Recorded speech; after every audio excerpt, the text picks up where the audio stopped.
Bonjour, donc on se retrouve aujourd'hui pour la suite du tuto consacré au rack extension Antidote pour le 7e volet, à savoir les enveloppes de fil d'amplitude de modulation ainsi que le LFO. Alors, je vais vous faire donc un bref résumé de ces fonctionnalités puisqu'elles font partie intégrante du module, mais sachez que la gestion des enveloppes est bien souvent utilisé de la même façon dans n'importe quelle synthé virtuelle ou synthé physique. Alors ici, l'enveloppe par exemple de modulation, elle va nous servir, elle va être utilisée pour modéliser la progression de votre son sur le timbre, sur le volume, sur la hauteur du son par exemple. Et cette enveloppe, elle sera déclenchée à chaque fois que vous allez appuyer sur une note. Dans la plupart des cas, on va utiliser cette progression de cette enveloppe pour affecter le comportement de certains paramètres du synthé qui vont suivre en fait cette progression, soit dans la matrice de modulation, soit ici dans target, c'est-à-dire la cible. On va pouvoir affecter quasiment n'importe quel paramètre du synthé. Ici le AMT, c'est l'amount, c'est-à-dire le dosage, c'est ce qu'on va envoyer, la proportion qu'on va envoyer. C'est bien simple, ici on a donc 4 éléments: l'attaque, le decay, le sustain, le release. Alors à quoi ça correspond? Donc, je vous ai fait un petit schéma ici qui va vous expliquer comment ça fonctionne. Ici on a un certain niveau, on a une durée, exprimée ici donc en millisecondes, sauf le sustain qui est exprimé ici en pourcentage. Et là on va voir l'évolution de notre enveloppe qui va jouer sur les paramètres. Ici on a une attaque, un déclin, un maintien, un relâchement. En anglais, attaque, decay, sustain, release. Alors, qu'est-ce que l'attaque? L'attaque, c'est le temps que va mettre l'enveloppe pour atteindre son niveau maximum. À 0, on commence directement avec le niveau maximum. Il n'y aura pas de progression linéaire comme ceci. Elle commencera directement au taquet. Le decay, c'est le temps que c'est une fois qu'en fait le pic est atteint, on va assister à une phase décroissante, c'est-à-dire l'enveloppe va redescendre jusqu'à son niveau de maintien. On est d'accord toujours avec la note ou les notes appuyées. Le sustain, c'est-à-dire le maintien, lui, le son va être maintenu jusqu'à ce qu'on va relâcher la note. Et le release va mesurer le temps que mettra l'enveloppe pour atteindre le niveau 0. Ici, on peut retirer ça, on aura le même principe d'utilisation sur le filtre et l'amplitude. Alors, sauf qu'ici, le filtre, lui, va jouer, l'enveloppe de filtre va jouer sur le filtre de coupure, donc sur le timbre du son.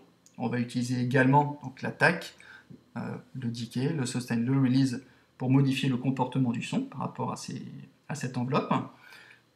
On a également les mêmes paramètres d'utilisation sur l'enveloppe d'amplitude, c'est-à-dire sur l'évolution du volume de votre son, tout simplement. Ici, nous avons le LFO. On en a deux d'ailleurs. Alors avec plein de boutons. Alors le LFO, qu'est-ce que c'est? Je le rappelle, c'est le Low Frequency Oscillator.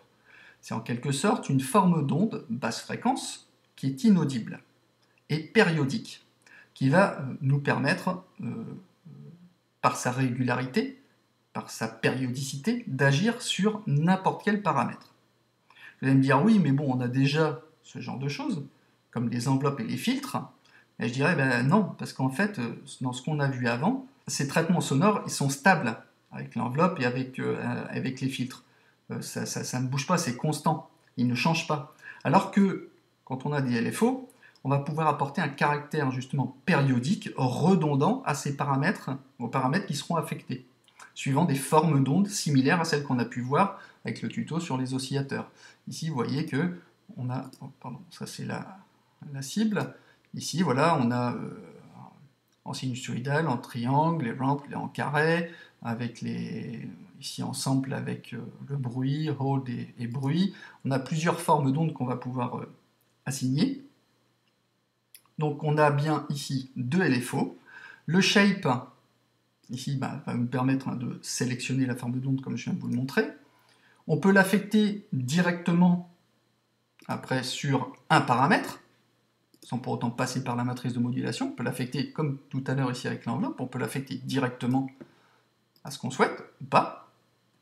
Le rate, ici, lui, c'est le taux, en fait, c'est la vitesse de la périodicité du LFO. Hein.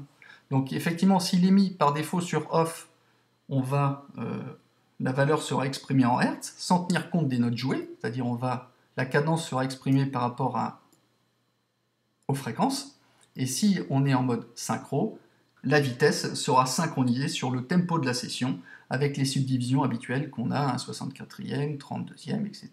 etc. D'accord? Alors, on peut indiquer la valeur qu'on veut.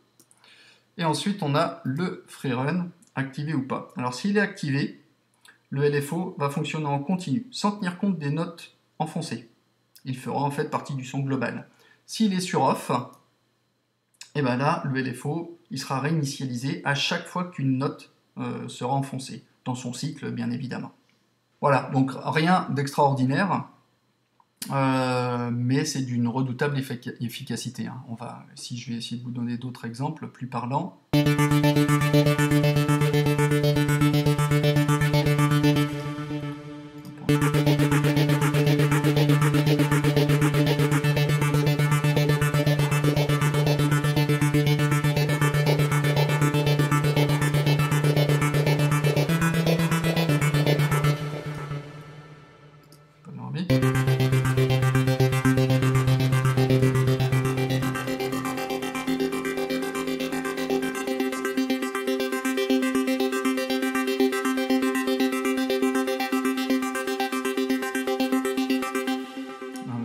Droite-gauche.